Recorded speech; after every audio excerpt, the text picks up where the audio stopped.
Hello my fellow Scorpios, thank you very much for tuning into your July reading with me, Lorien. It's a pleasure to be bringing you these monthly general readings. This is for the Sun, Moon and Rising sign in Scorpio, and it's a general reading for that energy. If it is a more personal reading that you're after, check out the link below. I do dedicated readings specifically designed for you in Skype, video, audio, email, things like that. Anything you need, just ask. You may notice if you're a returning subscriber, and if you are, welcome back, that I am not on my altar this month.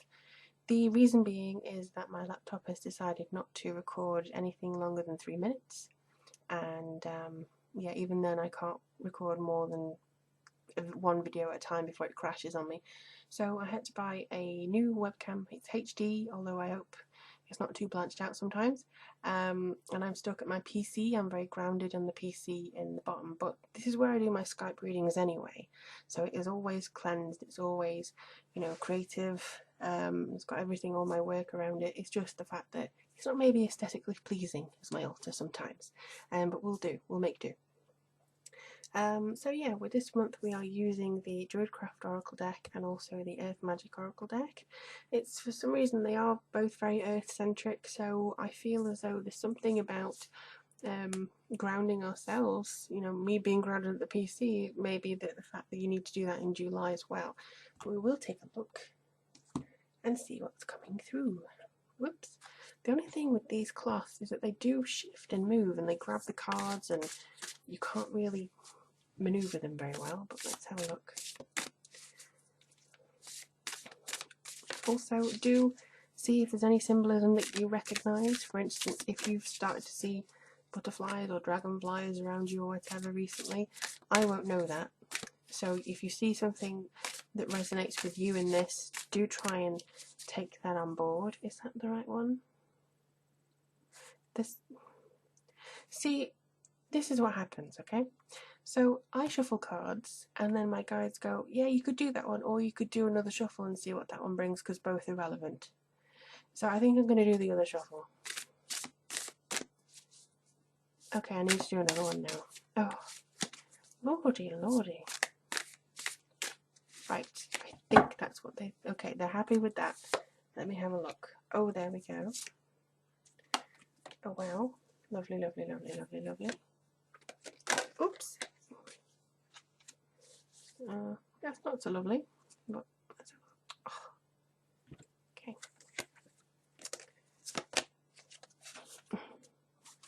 Well, that's very nice. And just a quick flick, because I'm interested, you have the Nine of Pentacles at the bottom. Isn't that lovely? Okay, so move that to the floor. Well, not to the floor, to my table. It's absolutely ram-packed with books and notepads and everything around here, so I have to make sure that the cards don't slip off. So let's take a look and see.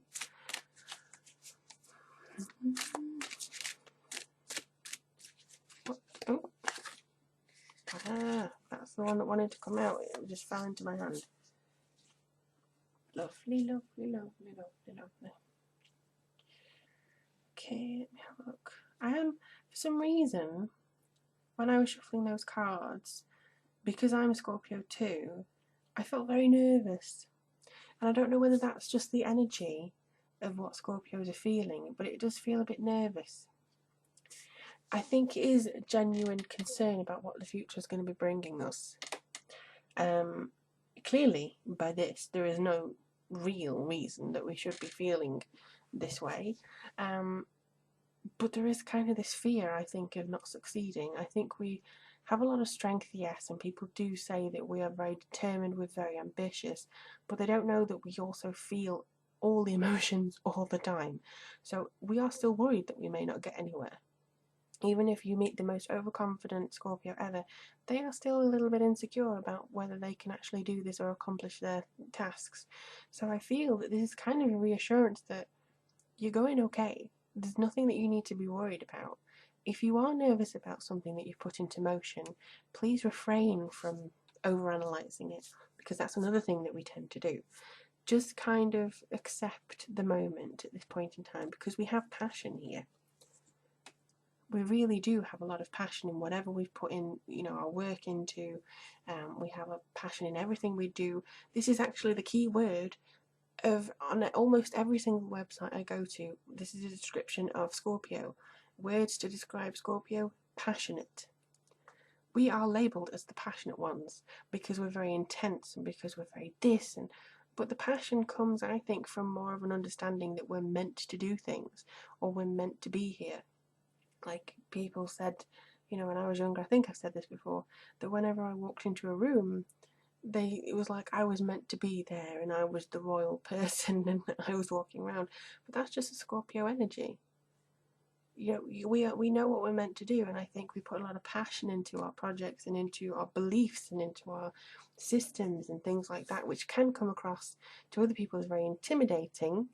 But I feel that this is actually our fuel to get things. And I believe, looking at this, it's almost like I'm talking to myself here, but I'm talking to everybody who feels this way and is a Scorpio. We have nothing to worry about. We may get thrown stuff like an extra bill. We may get people coming up to us going, nah, nah, nah, nah, nah, you can't do this, or you can't be a witch, or you can't believe this, or anything like that. And I think it's just because we are so normally appearing so resolute, but we still have insecurity, we still bubble underneath, we still need some kind of love and approval from outside, and the universe here is very much saying, you have that love and approval. I mean, you've got the King of Cups here. This is basically the head of the water family, and if you are familiar with the King of Cups, you'll know it's kind of the very creative type, sometimes to do with writing, but also very much to do with love and being very compassionate. In this card, it seems like he's waiting in anticipation. He's leaning forwards, he's looking across the sea, and the sunrise or sunset over there. It seems to be dawning a new day around him. And this is what I feel July is going to bring to us. It's going to be bringing a new day. We are going to have to be our utmost A game to actually draw this in and appreciate it. We should be anticipating what's coming through, not fearful of it. Draw it all in, increase the energy, appreciate it, be hopeful about it. This is what it seems to say to me. He's fat, he's jolly, he's got his little cup there, he's ready for it, he's ready to be entertained, and he's ready to see what the future has to bring. He's happy within himself, no matter what he looks like, no matter what everybody else is doing. It's the energy that matters. Maybe he's had too much chocolate like I have recently, but it's just the thing that I think is, for some reason it was like, he is full. He is full. He is full of the creative joys. He's full of himself. He's full of energy, and I think it gives birth almost to this energy that comes through, the High Priestess. She is there almost kind of like warding us from stepping through. But I feel that this is saying you have a lot to learn, and you have the book of knowledge within you before you can, or before you step away. You have to make this promise to yourself. And actually, the new moon is on the 4th of July. And I believe that this energy and this energy could encompass the first 2 weeks together. But I honestly believe that there is so much importance within this card. It's not just about the psychic energy, it's about discipline, it's about getting things to yourself. July actually does seem, I was saying in the last video, I think it was Aries, that it seems to be more about rewards, more about getting things done and everything, yes, but I feel that August is discipline too, and it's a bit of hard work and things, but a lot of gratification, a lot of things coming through to you, so you don't have to worry. Connect with the divine, connect with your inner source, because this is going to be helping you along the way. Now, the Eight of Swords is all of our fears, really. I think it means that you are going to head up against some resistance, and you're going to feel like you're entrapped, but there's still gaps to get out of, It kind of reminds me of the assassin, in some books where they just find the sword and they kind of unhook themselves by sliding against the weapon. So it feels as though you're going to have to feel your way around any negativity here. You're going to have to dodge them. You're going to have to avoid the people who don't want you to succeed. You're going to have to just push them away, put your blindfold around you and just kind of navigate your way outside of it. Don't let them negate this. Don't let them pour water on that. We are ruled by Mars too. And actually, I think that's why I've done Scorpio next. But I'll get to that in a minute. There's a feeling of kind of fiery stuff here within this because she's got fiery red hair. I don't know whether you can see it too much on the camera. But I feel as though she does have to navigate her way around this kind of negativity, because to be honest, you've got a lot of rewards coming. You've got this beautiful Four of Wands energy. It sings to me, and it says that you have reached a destination where you can now build from.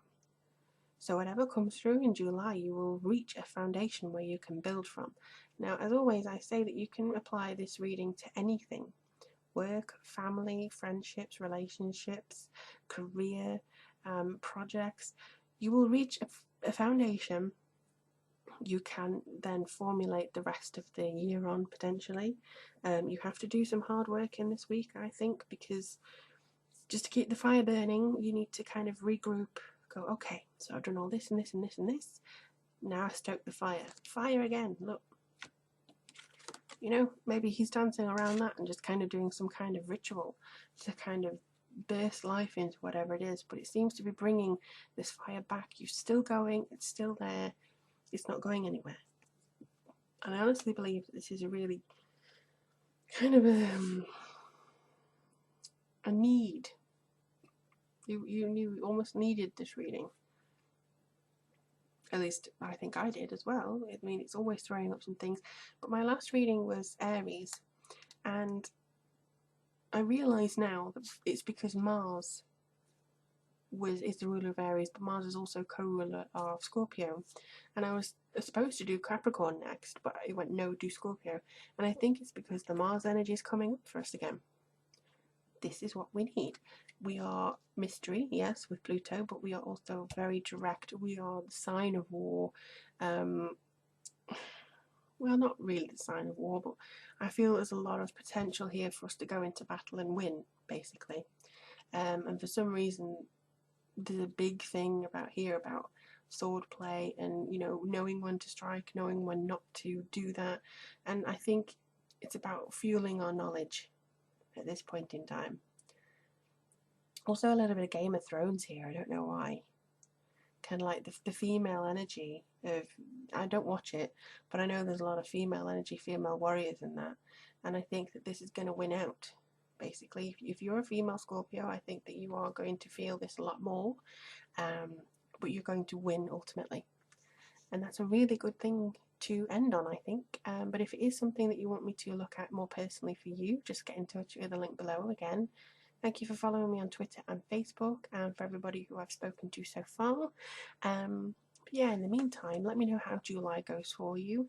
August does seem to be a time of hard work, yes, and a bit more discipline, but we'll get to that, I think, in the near future. But in the meantime, I wish you many blessings and look forward to reading for you soon.